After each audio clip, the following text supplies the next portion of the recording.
this installment, what we're going to be covering is how to change a tire with the tools in your car.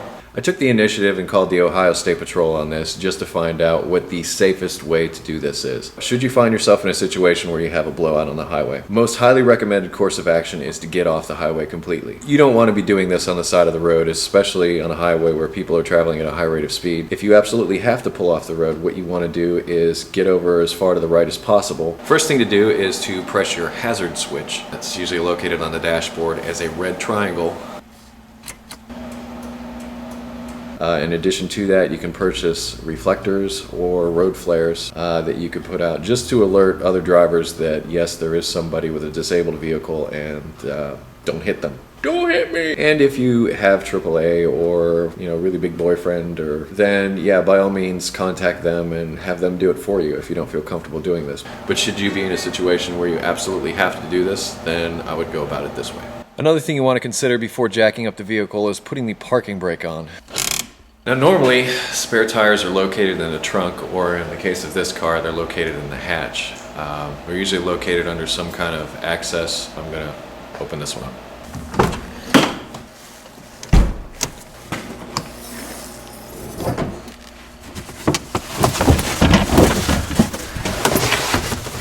This is normally where you would find your spare tire.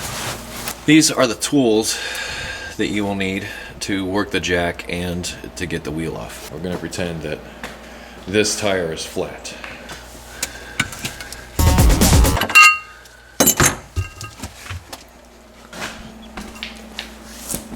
Now here's something else to note, and that is that many times when you get your vehicle serviced, check the air pressure not only in all of your tires but also in your spare tire. Unfortunately, this rarely gets done, so you may have to specially request this. And in some cases, you may have to pay a little more to have it done. Because should you ever need it, and it doesn't have any air in it, you're really just wasting your time. One of the reasons why it doesn't get done all that often is because in order to fill this up, you have to take it out of the car. And you can do your technician a favor by taking all the stuff out of your trunk. I can't tell you how many times somebody's asked me to check the air in their spare tire, and they've got 100 pounds of topsoil, bag of golf clubs, dirty clothes, phone books, AK-47s. No, that was an AR-15, sorry. Yeah, all kinds of things in your trunk. So you want to make sure that if you are having somebody perform this for you, to remove your personal items from the trunk ahead of time. That would be very helpful. A lot of times they'll say right on the outside of the tire itself. In this case, it says inflate to 60 psi. A lot of these instructions are also found in your owner's manuals, and also a list of warnings here. On this car, the jack is kind of in a goofy place, but I'm going to show you how to get it out of here. It's located in the back here, over by where the tire was. And what you can do is look for the side with the adjuster, look for this, and then just twist it, and this should bring it down to the point where you can take it out. Now that you have the tire out of the vehicle, what you need to do is you need to get the damaged tire off of the car. Get your lug wrench out, and this little guy, you'll need this too. The next thing you need to do is loosen the lug nuts. You don't want to jack the car up first thing, you want to loosen the lug nuts. If you jack this wheel up ahead of time, here, I'll show you what happens. That's not going to help you. So the first thing we're going to do is we're going to try to take the lug nuts off.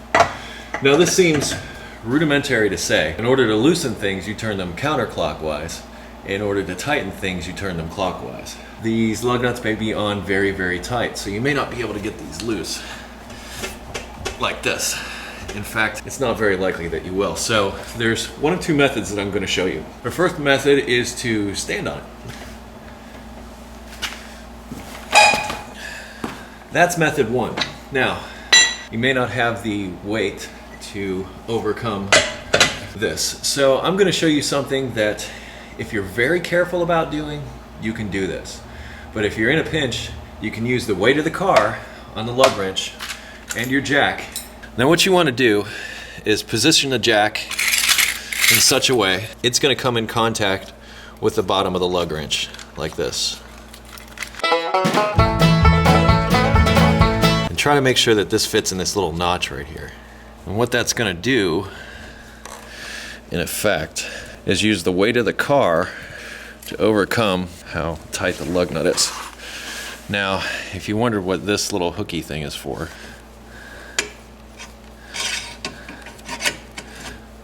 see how this is getting towards the end? Keep an eye here to make sure this doesn't come flying off. It may get violent. But that is an alternative method using no strength but gravity to loosen a lug nut. You may have to try this more than once because you're going to need to get it in just the right position in order for this to work. I'm going to loosen the rest of these in the conventional foot method.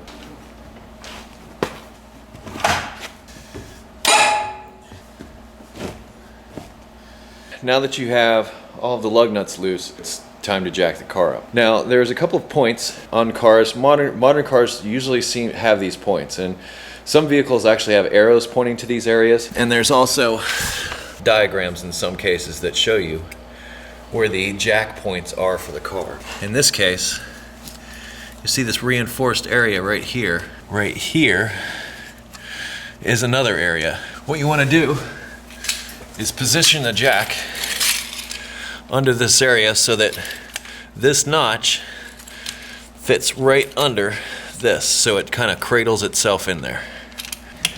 This is called a scissor jack.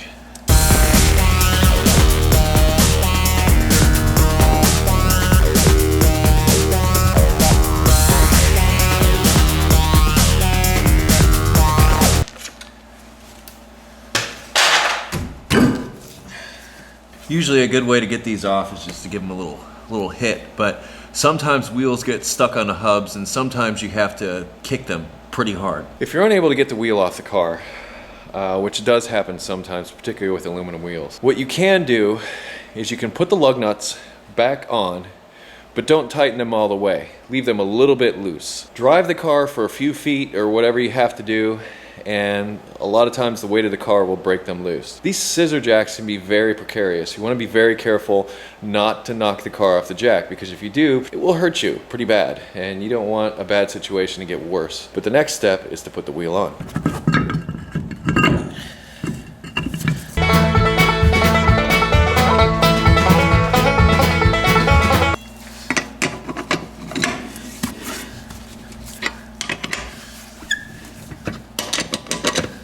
Okay, now that you have the new tire on, you want to let the weight of the vehicle off the jack, so you want to bring the jack down again.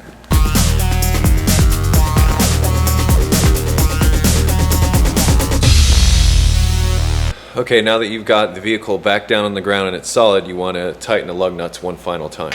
Tighten in a clockwise direction.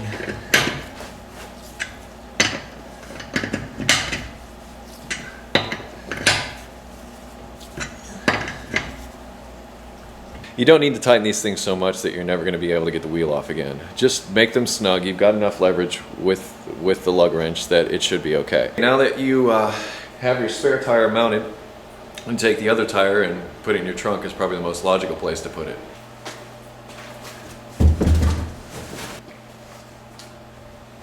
I hope this helps you should you be stranded with a flat tire at some time. Just the bullet points: get off the highway. If it's at all possible, drive it off the highway. Loosen lug nuts before you jack the car up. Tighten lug nuts after you let the car down, using the jack to possibly loosen lug nuts if you need to. Don't drive around for an extended period of time on these spares. They're not designed to be tires. They're designed to get you someplace to where you can either get your tire repaired or replaced. But I hope that this bit of information was helpful to you. If you have any questions or comments, leave them down here, or you can visit me at EricTheCarGuy.com. Thank you. Have a great day.